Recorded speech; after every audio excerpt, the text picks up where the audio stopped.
People riding by this house near Boone don't realize they're passing a national treasure. The little old lady on the front porch has even caught the eye of the Smithsonian. She is Bertha Cook, and Bertha is making a bedspread.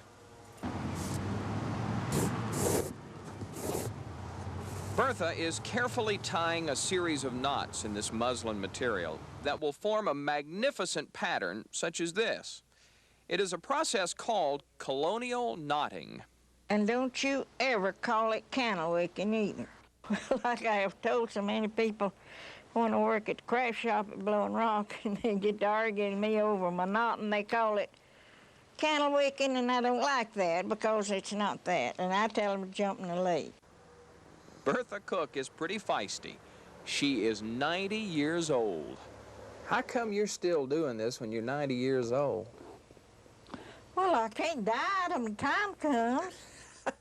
Bertha learned colonial knotting as a teenager. In fact, nearby is the house where she grew up. Now, time has done its work here. Weeds have overrun the place. But what Bertha learned here hasn't faded with time. My mother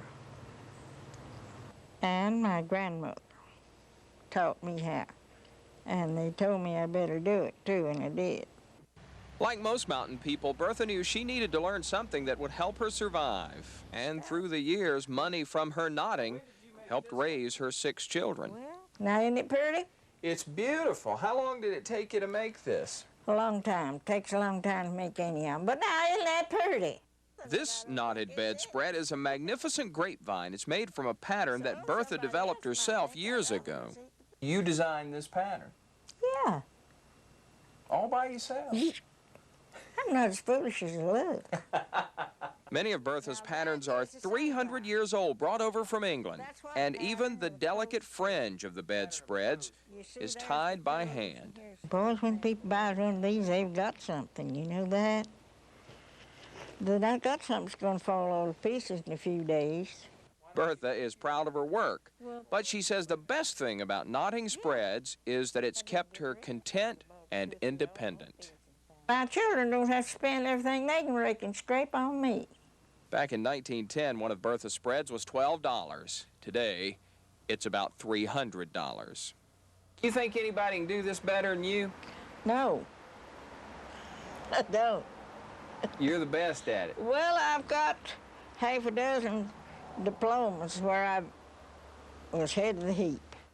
One of those diplomas is this award from the Smithsonian saying that Bertha Cook has helped shape America's artistic traditions and preserve our cultural diversity. Well, at the age of 90, Bertha Cook is not sure about all that fancy talk. She just knows she's had a good life tying knots, and she wants to keep at it. The trouble of it is it's worrying me because I can't do it like I one time did. It worries you, huh? Yes. It makes me think I might be getting old.